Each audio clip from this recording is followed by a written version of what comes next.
Welcome to ராஜ சமையல். சரி முடிஞ்ச விஷயத்துக்கு வா. இப்போ கறி இருக்கா? இருக்கு. அதை எடுத்து சட்டியில போடக்கூடாது. கறிய நல்லா அலசி போடுங்க. அலசணுமா கறியா? கறிய நல்லா அலசுனீங்களா? அதெல்லாம் அலசியாச்சு. நல்லா அலசணும்னா அது எப்படின்னா 2-3 தடவையாச்சும் அலசணும். அப்படின்னா சரி வராது. 2 டைம் அலசணுமா? ஒரு தடவை தானே அலசனா? கறிய 2-3 தடவை அலசிட்டீங்களா? அதெல்லாம் 2-3 தடவை அலசியாச்சு. அடுத்து என்ன பண்ணணும்னா இப்போ எண்ணெய் இருக்கா? எண்ணெயா? இங்க இல்லையே. இதுல எண்ணெய் இல்லையா? எமோ வீட்டுல எண்ணெய் இருக்கா இல்லையா? என்ன வீட்ல இல்லப்பா.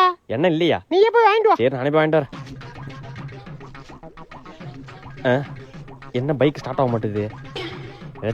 ஓடி போய் கடையில போய் வாங்கிட்டு வந்துட வேண்டியதான். அண்ணா 1/2 லிட்டர் எண்ணெய் பாக்கெட் ஒண்ணு.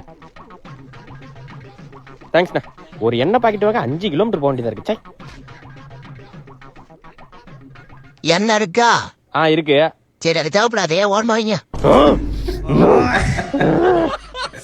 இப்போ கறி எடுத்து சட்டியில போடணும். போட்ட பிறகு நெய் இருந்தா நெய் எடுத்து மேல ஊத்தணும்.